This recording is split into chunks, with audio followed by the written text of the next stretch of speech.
Episode 123, The Mike Murphy Show. 4 months in traction and a full body cast. Hearing the Grateful Dead for the first time and a curious and creative mind are major components of my story and who I am. Today, I write my own Wikipedia page and share my background and story with you. And you are listening to episode number 123 of Mike Murphy Unplugged. Learn, create, move forward. I am your host, Mike Murphy. I'm a one-man band. I'm a technology junkie. I love helping people figure things out. And I am really excited to be here with you today. The goal of Mike Murphy Unplugged, it is to help you learn what you need to know in order to create online content so you can move forward in business and in life. In today's episode number 123, first, an apology for those of you who might be here to learn something technical or how to create online content. But today is all about me, Mike Murphy. However, if you read between the lines of what I'm doing, you should be able to pick up some nuggets to help you with your personal brand and marketing your business. So episode 123 is sharing my story with you. It is mostly the facts and the highlight reel. My history, profile, and resume all rolled into one. My baseball card. So what exactly is the purpose of today's episode 123? Today is about taking action and putting one foot forward. In January of 2017, like every good New Year's resolution, I promised that I would write a book by the end of last year, and I thought a lot about it, but I did not write one chapter, and I was disappointed in myself. But truth be told, I really didn't care about the finished product of a book, but what really disappointed me was that I promised you and didn't do what I said that I would. I worry and think more about my commitments to others than I do for what I want to accomplish for myself. Dependability, reliability, trustworthiness are the principles that guide me, but they are also my vulnerabilities as I let other people's needs take priority over my own. While out of context, this sounds like a noble way to be. I have learned it to be one of my greatest weaknesses and what I am working hard to balance out. I love serving and helping people, but as I find myself a couple of years into this journey of building a personal brand and online business, it has never been more clear that if I want to make a dent in the universe and create the life I want, which I do, I have to be my number one priority and elevate my game to another level if I have any chance of succeeding in business and having a meaningful impact on others. So today in episode 123, I start my book, One Man Band, How to Create the Life You Want, with the introduction of who I am and the path that I took to get here. So my name is Mike Murphy. I am a one-man band. I am creating the life I want, and this book is my step-by-step blueprint that I hope will teach, inspire, and motivate others to create the life they want. The blueprint is going to be simple, but you have to start, and the hard work is required. The core principles of my life in this book are 1. Learning. Feed your brain and stay sharp. 2. Creating. Find your voice and uniqueness by doing and practicing things that interest and excite you, and then get really, really good at them. And 3, move forward. You only lose what you cling to. Buddha. Stop dwelling on the past and focus on the good things and opportunities ahead. Now, for my origin story. I was born in Syracuse, New York, November 1969. Scorpio. I was the baby of the family with an older brother and sister. My father spends the winters here in Florida. My mother died in 2006. That was not easy for me. Her wisdom, though, and selflessness still guides me every single day. And my mother was my literary partner and guru, and we often talked about writing a book together. So there's that, for wanting to get my first book done. The early days. I hated Duck Duck Goose in school because I was shy and I didn't like how it put people on the spot. I have a very protective nature about me. In the 4th grade, I won the fanciest of awards for being the best all-around student, and I would have done anything to be absent on that day than to have to walk down an aisle in front of the entire auditorium. Sure, I was happy and proud, but I did not like the attention or the praise. You know that ad, "Want to get away"? Well, that was me. Anytime nice things were said about me, or when people do really nice things for me. On a similar note, a surprise birthday party would be my worst nightmare still, and as much as I appreciate the thoughtfulness and kindness of others and the good intentions, I can't explain it, but I have a hard time receiving gifts from people. I always liked the tradition of the hobbits who gave rather than received gifts on their birthday. I always thought that was cool. I am getting much better on all of these things. It's me, not you. I tell you all this as I record a podcast and write a chapter all about me. Starting this podcast and putting myself out there in videos for the world to see was not in my comfort zone by any means, but I knew that I had to do it if I wanted to achieve what I want. And what I ultimately want is simply happiness and freedom to do what I want and to make a living doing it.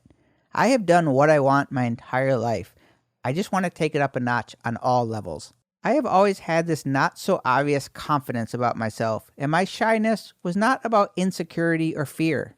I actually credit Gary Vaynerchuk for helping me understand the concept of this push and pull and drawing from opposite sides, as I have done this my entire life, but I could never describe or understand it. But now it seems to make so much sense to me. I am a lone wolf and an introvert, yet I get along with most people, and I have always been in the service industry. I like being around people. I am really shy, and I don't want to be in the spotlight, but I love to teach, and I've always been more of a leader than a follower. I can pull from the opposite extremes effortlessly, and I always saw this as somewhat hypocritical, but now I see this as a superpower. Adaptability and flexibility are strengths of mine, and I pride myself on being nimble and swift, and much like a raft on the river, I always try to follow the bubble line and take the smoothest route possible. I do not like conflict. I seek harmony. And there are so many reasons why I could fail at running my own business. But the fear of being knocked down or held back by anything or anyone will not be one of them. Okay, turning points in my life. My childhood was fairly ordinary, in the suburbs, happy. My life revolved around sports, and I always thought I was a really good athlete. Until one Friday night ski club changed things forever. I grew up skiing on steep hills of ice, wearing cheap long underwear, 2 pairs of jeans that were solid blocks of ice, half tucked into the top of plastic ski boots with rusty buckles. My friends and I knew every nook and cranny, every jump on that mountain, and ice only meant that we got to go faster. And one of our favorite games was to see just how fast we could make the turn to get into the lift line that took us back up to the top. Well, one night, one ski went on one side of the pole and the rope, and my body went on the other side, and it snapped the strongest bone in the human body, the femur, right in half. And all I can remember is my best friends leaning over me, telling me to hurry up and get up because we were wasting valuable ski time. Well, I never felt pain like that in my life, and I knew that I was really hurt. Yet as the shock kicked in, I remember feeling this calm and in control, as if I knew that I would just deal with it. I woke up in this old school traction device that you might see in a cartoon. There were regular old gym weights at the end of the bed, pulling a rope on a pulley. That rope was tied to a bolt that was drilled right through my kneecap, pulling my bone back in position. This changed my life, but it also defined a lot of who I am today, or at least brought it to my attention. I'm sure I did, but I don't ever remember complaining about being in the hospital or thinking it was devastating knowing that I was going to be there for at least 6 weeks. I actually think I saw it as just another adventure. I'm weird like that. Much like losing power in Hurricane Irma. While most complained about it, I had a good time testing out my resourcefulness. I would have preferred being on a basketball court than in that hospital bed, but I've always been able to just adjust and take things as they come. I had at least 10 roommates while in the hospital, and they all seemed so much worse than me, and all I wanted to do was just make them feel a little bit better. I felt sorry for them. And I've always had this thing for the underdog. I felt more fortunate than those people, and I think that a few of my temporary friends even died while there or shortly after, and it made an impact on me knowing that I made an impact on them. It made me realize that I did care about others, even though I am not always so great at showing it. Well, my 6 weeks in traction was not quite enough adventure for me as my leg rebroke, and I found myself spending the next 2 months in a full body cast in a hospital bed parked in the middle of our family TV room. Now for the cast. It started at my chest. It went down both legs, over my feet. I was spread-eagled, and there was a hole cut out just big enough so I could go to the bathroom. Yes, you heard that correctly. I could not sit up fully. I had to pull myself around with this triangle trapeze above my head. I was too wide to fit through the door, so my dad would strap me to the side of a wooden fireman's stretcher board, and he would carry me through sideways through the doors so I could get outside to get some sunlight. Have a visual of that? Well, that was my life for 2 months, and many more months after that in therapy. And I'm not sure any of it bothered me all that much. I watched a ton of game shows, I played a lot of board games and cards with my mother, and I was back skiing a year later. Pretty sure my mother was not in favor of that, but I have always kind of rolled with the punches and not afraid of the little adversity, I guess. Is what it is. My athletic dreams were severed, but music and travel filled that void seamlessly, and I was introduced to the Grateful Dead in the early 1980s by my neighbor, a few years older than me, who played in a band. Cool. I always had a special thing for music, but this was unlike anything I'd ever heard before, and I was connected with it. I saw my first Grateful Dead show in the mid-80s and would see well over 100 before Jerry Garcia died in 1995. There are so many negative connotations associated with the Grateful Dead, and I know them all. In fact, there may be people listening now that look at me a little different just because of this, and that is all well and good. There are very few things that have impacted me as powerfully and positively as the experiences I have had and shared with others and places I have traveled because of this band, and I am a better person because of it. I learned the value of travel and adventure and being resourceful and how to treat others with kindness and respect. I know traveling to Grateful Dead shows in high school and during college and beyond made my parents nervous and less than excited. But I also remember my mother telling me there is no better education than traveling and seeing the world, and she saw the value in it for me. Looking back, I have no idea how I pulled it off, as I never seemed to have any money, but nothing seemed impossible for me, and yet I still have that mentality.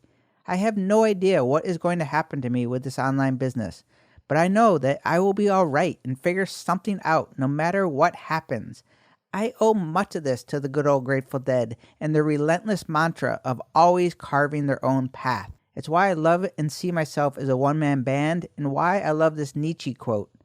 And those who were seen dancing were thought to be insane by those who could not hear the music. I have always marched to the beat of my own drum, and I still do. Fast forward.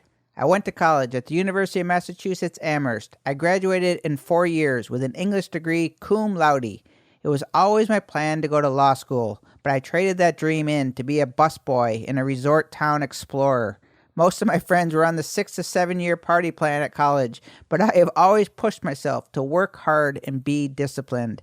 That may explain to some of you why I create content every day for over 2 years without missing a day. I don't cut myself much slack, working on that too. After college, I beelined it out west to Montana and then Colorado. It was always my dream to live out west in the mountains. I still am a laid-back Westerner at heart, and know I'll end up either in Colorado or California again, but I haven't written that chapter yet. I lived in Portland, Oregon, Missoula, Montana, Canterbury, New Hampshire, Durango and Denver, Colorado, and now Naples, Florida. My mother told me that my attention and excitement lasts about 5 to 7 years, and then I need to move on, move to the next thing that is calling me and give it a go. It's kind of true. I have a curious mind. I refuse to settle in mediocrity and boredom. So when I feel stagnant or uninspired, I adapt. I make a change. I'm doing it right now, and I am creating the life I want. I now rent a small cottage 2 blocks from the beach. I do not own a car or a suit and tie. I walk, I ride my beach cruiser, or I ride my Vespa everywhere. I moved to Naples, Florida to help build up a photography studio. It was one of the best decisions of my life. I spent every day being creative, learning about tech and design and business and all things that I love to do. I was a voracious learner and I consumed so much. Now I'm trying to make a living, sharing my knowledge and helping others along the way. I work really hard. I do not have a clue what is in store for me, but I am giving it my all. My name is Mike Murphy. I am a one-man band, and that is my story. I thank you for joining me today. I hope you join my one-man band, and together we can learn, create, and move forward. Cheers.